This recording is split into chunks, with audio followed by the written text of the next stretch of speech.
po na nakatabong sa kanila. Sabi ko para malaki ang space ng kanilang lugar. Pero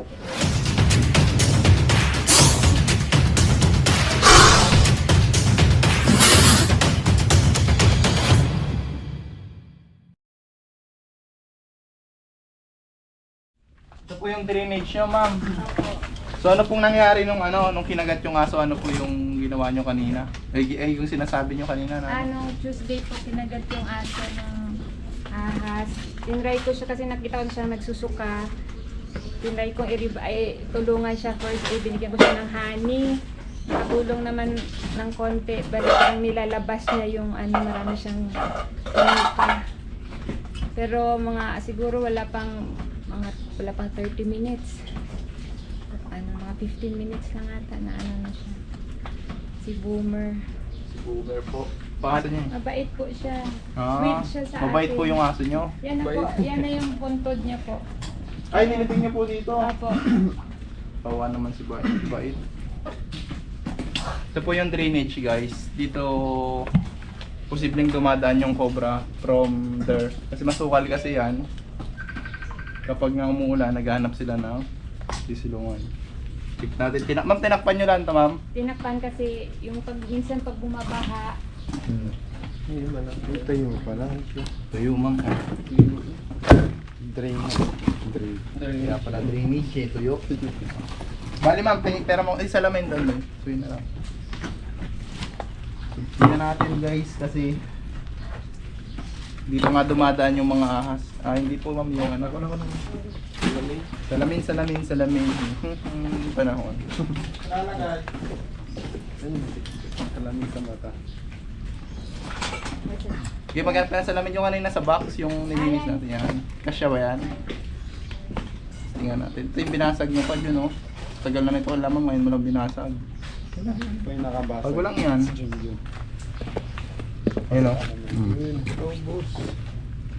Ganito, guys, yung paraan namin ng pagsilip ng butas na ng bubog. Kasi tayo nasa loob.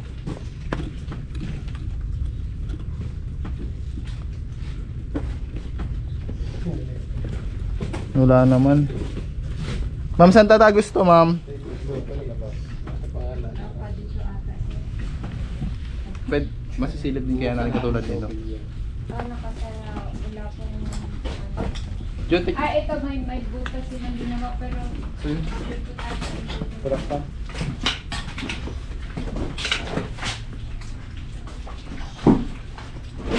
Pangis sa pangis. Rabis sa kamandag. Ano po? pero sila po niya pero parang barado naman po siya. Hindi na po ano.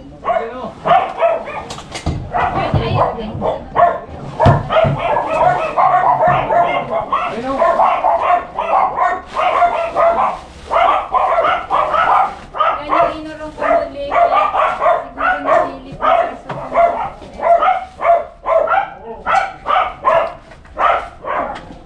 Ay naman tayo. Kakain daw muna kami dyan. Pabigyan mo na si Juntik.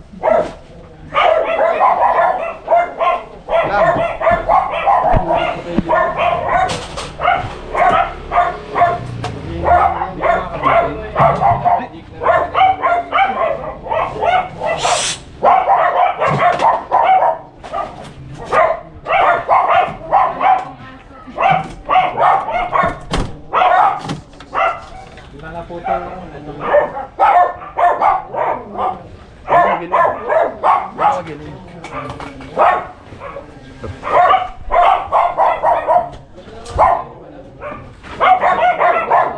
Logan mo.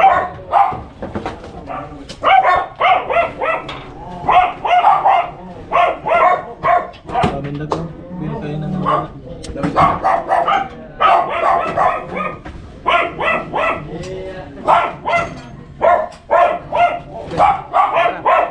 Lalambitin na.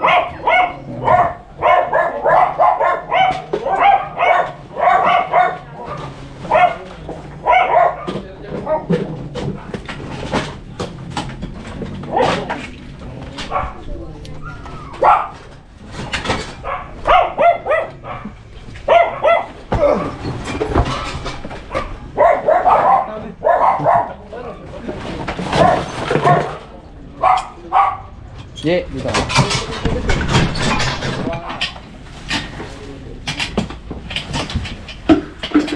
So guys, yung makikita nyo, ang daming mga lumang gamit dito ni Mama. Yung nakaraan nyo itapon. Oh, yung mga... Pero in-advise na natin siya na dispose niya na. Kasi yung iba dyan gagamitin pa eh. Saka hindi kanya yung iba dyan. Pero nga, dahil nga pinupugaran po ng cobra, kailangan na natin dispose. Ito mga ito.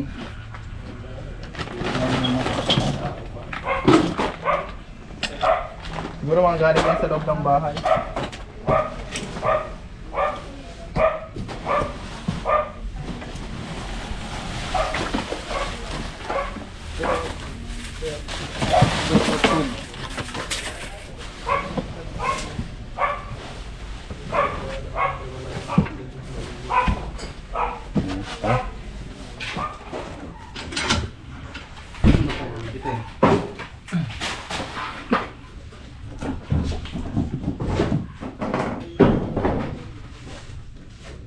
Daming spider web.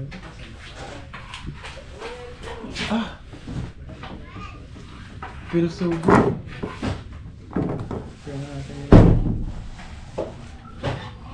Gusto lang meron sa loob.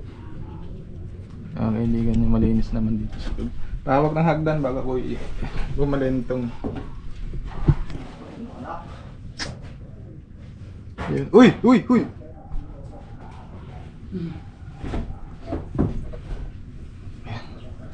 Wala naman, malinis siya dito.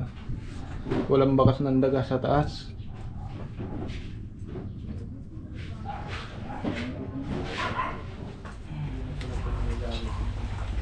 Meron din napatay ng mga baby cobra eh.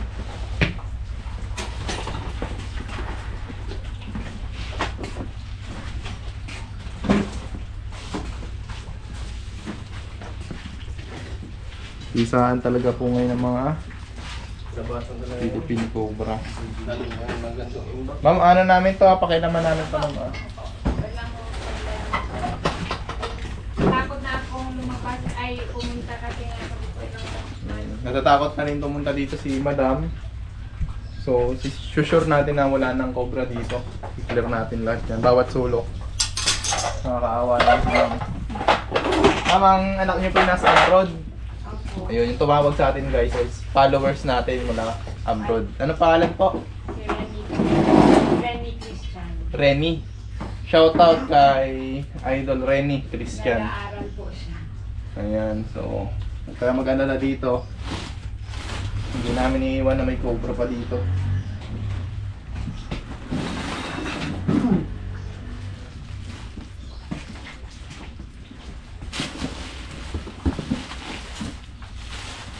Pag kasi mga ganitong tag-ulan, ang mga Philippine cobra, sumisilong po yan. Kung saan kailangan nilang mabalance yung temperature ng kanilang katawan. Halimbawa po, malamig sa labas, pupunta yan dito sa loob na may mainit na temperature. Pero kung mainit naman sa labas, pupunta rin yan dito sa malamig. Talagang binabalance nila yung temperature ng katawan nila guys. Pwede po mapagpag to. Ay, ako. Pero may nakaharang din sa pagbukas ko. Diyan natin kasi paborito ang puntahan to ng cobra. Ayan po. Ayan. Pag nabutas yan. Balik nyo guys kapag pag na-sure ko na nawala na dito.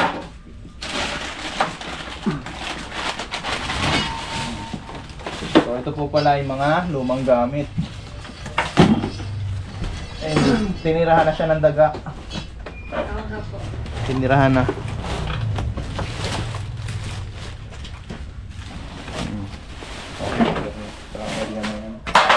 Maganda kung halwa-halwa.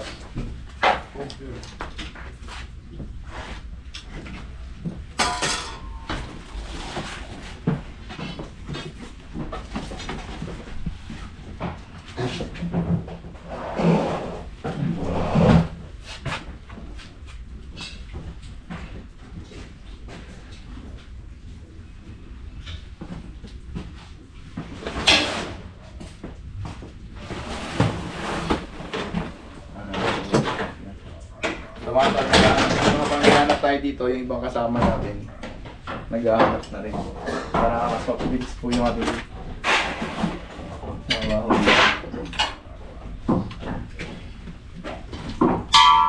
Dali lang ang halaman mo. Nandyan po. I-check pa po natin. Kasi meron dyan, yung red nga po, doon nakalagay. Tapos Ayun. hinihila ko kasi. Meron. Arero. Kaya pala sana. Ayun. Ay, ito po, ma'am.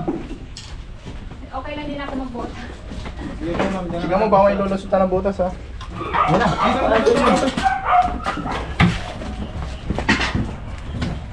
Ayun, ito nga. Di ba yun asin? Paba! Ay, ang nakikita ko po. Ngayon, ito nga. Ito ay yung nakalaban ng aso nyo. Ay, ganda. May kagat pa siya, oh. May kagat din siya. Mhm. Ay, dapat Sa maliwanag, sa maliwanag. mag-ibomba. Ay, nakutatan.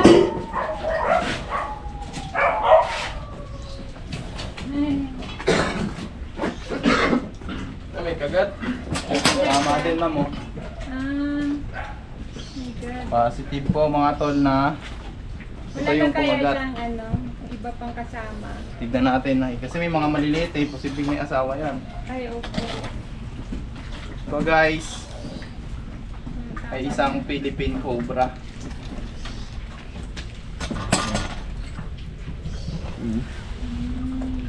Kasi nga, ito yung inurong po na nakatabong sa kanila. Sabi ko, para malaki ang space ng kanilang lugar. Pero siguro kailangan na akalain. Kasi kung hindi, di ko alam na may mga ahas na pala dyan. Wala lagyan. Kasi pag tagulan, Kailan lang po ba namatay yung aso nyo? nung Tuesday po, Ito nga po, ma'am, oh. May sariwa pa. may kagat din siya. Kala ko yung maliit ang nakaano. Hindi po. Hindi pa po kaya ng maliit. Kaya nagtaka ako bakit. Yun, oh. Tumandag, oh. Ayan, ang laki din ng kanyang Ang tama, oh. Ano din? Thank you po. Pero baka may asawa pa siya. Kagat, oh. So guys, positive na ito yung pumatay doon sa asin ni ma'am kasi meron siyang tama. May ano rin siya. May uod pa, oh. Uod na yung sugat ito, ah. Mga maliliit sir na anak. Hanggasan natin sana, ano?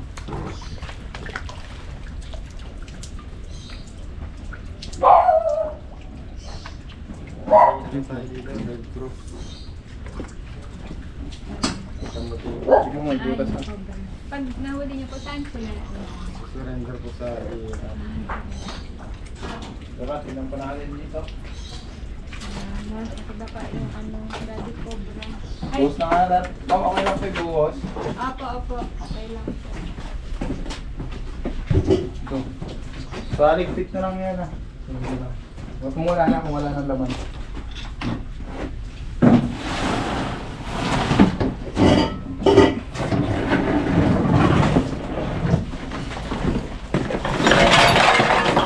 Balik na lang ito.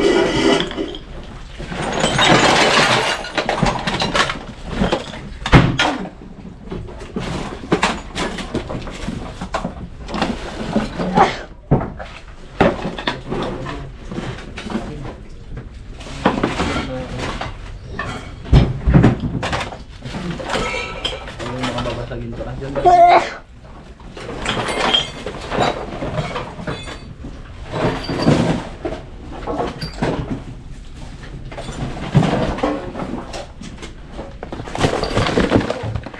Yan. Ha? Oo. Natanggalan ko tapos sa pinamuli. Huwag na, parang Damitan ni Junjun. Naisip ko kasi bumili pa tayo ng Durabox. Zero ka Kano naman. ni? 150 lang, nakalalito. Sira na yung ilalim, boss. Guys, joke lang. Uy. Ay, Para sa balance, sapat tayo. paano ba? Kailangan mapat. Kawawa naman, namatay. Dahil sa agat ng og.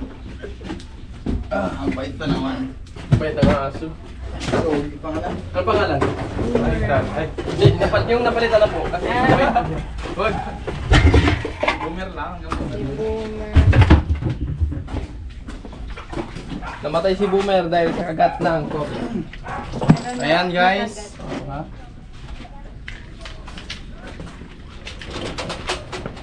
So ayan mga tol, dito na po natatapos yung ating paghahanap ng cobra. Kaya ma'am, nakuha natin yung salarin sa pagkamatay ni Boomer, ang aso ni ma'am. So ma'am, tara, papaalam na po tayo sa ating vlog. So anong masasabi niyo po sa atin? Thank you po thank you tol Cobra kasi nakuha yung cobra na pumatay sa sweet Boomer ko. Miss ko si Boomer. Salamat po sa tulong niyo. Ayan. God bless and more power po. So yung mga ganong klaseng pagkamatay ng aso guys, para sa ating mga dog lover talagang masakit. So siyempre parang pamilya na rin natin sila kung ituring, tapos mamatay lang. So yan, ang nangyari kasi nito guys, may dalawang juvenile cobra na pinatay yung aso. Then na-encounter niya rin yung adult na cobra, na-encounter din ng aso. So malamang hindi na siya nakaligtas doon yung pagkapatay sa aso. So parang nangyari, ginantihan ng cobra ang pumatay sa kanyang mga anak.